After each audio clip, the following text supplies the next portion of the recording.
السلام علیکم ورحمۃ اللہ وبرکاتہ نحمدہ ونصلی علی رسولہ الکریم اما بعد۔ محترم ناظرین کرام، استقبال ہے آپ کا اشرف اسلامک چینل میں۔ اسلامی مہینوں کے اعتبار سے یہ رجب کا مہینہ کہلاتا ہے اور آج اس مہینے کی 26 تاریخ ہے۔ اس کے بعد شعبان کا مہینہ آنے والا ہے، پھر اس کے بعد رمضان المبارک کا مبارک مہینہ آئے گا کہ جس مہینے میں اللہ تعالیٰ ایک نیکی کا ثواب 70 گنا بڑھا دیتا ہے۔ اللہ پاک سے دعا ہے کہ اللہ پاک مجھے بھی اور آپ تمام لوگوں کو رمضان المبارک کا مبارک مہینہ نصیب فرمائے۔ دیکھیے، یہ رجب کا مہینہ چل رہا ہے۔ رجب کے مہینے میں عوام میں دو چیزیں بہت زیادہ مشہور ہیں۔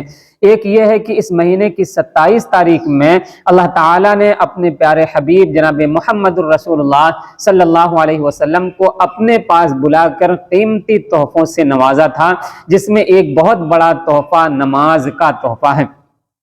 اور دوسری چیز عوام میں جو مشہور ہے وہ 27 اور 28 تاریخ میں روزہ رکھنے کی ہے۔ تو میں آج روزے کے بارے میں بات کرنا چاہتا ہوں کہ عوام میں جو 27 اور 28 تاریخ میں روزہ رکھنے کی بہت ساری چیزیں مشہور ہیں، اور عوام جس کو ہزاری روزے کے نام سے جانتی ہے کہ ایک روزہ رکھ لیں گے تو 1000 روزے کا ثواب ملے گا۔ بلکہ عوام میں خاص طور سے عورتوں میں یہ بھی مشہور ہے کہ رمضان المبارک کا روزہ چھوٹ جائے چلے گا، لیکن یہ ہزاری روزہ نہ چھوٹنے پائے۔ لیکن میں آپ کو ایک حقیقت بات بتا دوں، اگرچہ آپ کو کڑوی لگے گی، کیونکہ ہمارا جو ایشیا ہے جس میں ہندوستان، پاکستان، بنگلہ دیش، سری لنکا اور دیگر ممالک ہیں جو ایشیا کے اندر داخل ہیں، اس میں رسم و رواج میں عوام اتنی زیادہ مبتلا ہے اور اتنی زیادہ اس میں لگی ہوئی ہے کہ اگر کوئی حقیقت بات بتا دے، کوئی صحیح بات بتا دے تو وہ آپ کو غلط لگتی ہے اور بتانے والا آپ کو دشمن نظر آتا ہے۔ شیخ عبدالحق محدث دہلوی رحمۃ اللہ علیہ ہزاری روزے کے بارے میں فرماتے ہیں، ان کی کتاب ہے ما ثبت بہ السنہ فی ایام السنہ۔ اس کتاب میں فرماتے ہیں کہ عوام میں جو 27 28 روزے کے نام سے جو چیزیں مشہور ہیں، حدیث پاک میں ایسا کہیں کوئی ثبوت نہیں ملتا ہے۔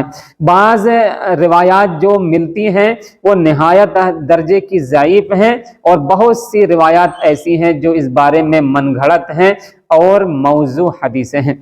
تو گویا کہ اس سے پتہ چلتا ہے کہ ان روزوں کی شریعت میں کوئی حقیقت نہیں ہے، اور اگر ان روزوں کی اتنی بڑی فضیلت ہوتی تو اس کا ثبوت قرآن مجید میں ملتا، اس کا ثبوت نبی کریم صلی اللہ علیہ وسلم کی سنت سے ملتا، اس کا ثبوت صحابہ کرام رضوان اللہ تعالی علیہم اجمعین کی مبارک زندگیوں سے ملتا، اور بزرگان دین اولیاء کرام کی مبارک زندگیوں سے ملتا۔ لیکن آپ سارا قرآن کھول کر دیکھ لو، حدیث کی بڑی بڑی کتابیں، بخاری شریف، مسلم شریف، ترمذی شریف، ابو داؤد شریف، ابن ماجہ شریف اور حدیث کی جو بڑی بڑی کتابیں ہیں، کہیں بھی اس کا کوئی ثبوت نہیں ملتا ہے۔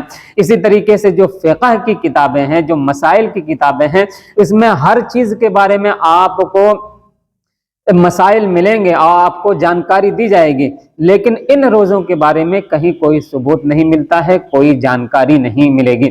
کیوں؟ اس لیے کہ یہ چیز نہ ثواب کی ہے، نہ ہی سنت اور شریعت سے یہ چیز ثابت ہے۔ پھر لوگ اگر اس چیز کو، ان روزوں کو رکھتے ہیں تو اس سے فائدہ کیا ہے؟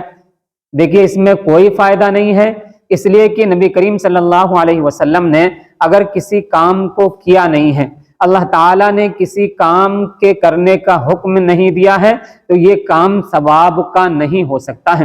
اگر کوئی بندہ اپنی طرف سے اپنی مرضی کے مطابق ثواب حاصل کرنا چاہے تو اس سے ثواب حاصل نہیں ہو سکتا ہے۔ قرآن مقدس میں اللہ تعالیٰ نے فرمایا الیوم اکملت لکم دینکم وَأَتْمَمْتُ عَلَيْكُمْ نِعْمَتِي وَرَضِيتُ لَكُمُ الْإِسْلَامَ دِينًا، کہ اللہ تعالیٰ نے اس دین کو مکمل کر دیا ہے۔ اب اس دین میں نہ کمی کی جائے گی اور نہ ہی اس دین میں زیادتی کی جائے گی۔ بہت سے لوگوں کو اعتراض ہوتا ہے کہ اگر ہم ہزاری روزے رکھیں، گرچہ قرآن میں حدیث میں ثابت نہیں ہے، تو نہ رکھنے میں برائی کیا ہے؟ دیکھیے، رکھنے میں سب سے بڑی برائی یہی ہے کہ اگر یہ کام ثواب کا ہوتا، اگر یہ کام اچھا ہوتا تو اللہ تعالیٰ اس کو کرنے کا حکم دیتے۔ اگر یہ ایک روزہ رکھنے کا ثواب 1000 روزے کے برابر ہوتا، نبی کریم صلی اللہ علیہ وسلم اور آپ کے صحابہ اس کام کو کبھی نہیں چھوڑتے۔ تو جب اللہ تعالیٰ نے حکم نہیں دیا ہے، نبی کریم صلی اللہ علیہ وسلم نے اس کام کو کیا نہیں ہے، صحابہ کی مبارک زندگی سے اس کا ثبوت نہیں ملتا ہے، تو اس سے صاف پتہ چلتا ہے کہ یہ کام ثواب کا نہیں ہے، یہ کام اچھا نہیں ہے۔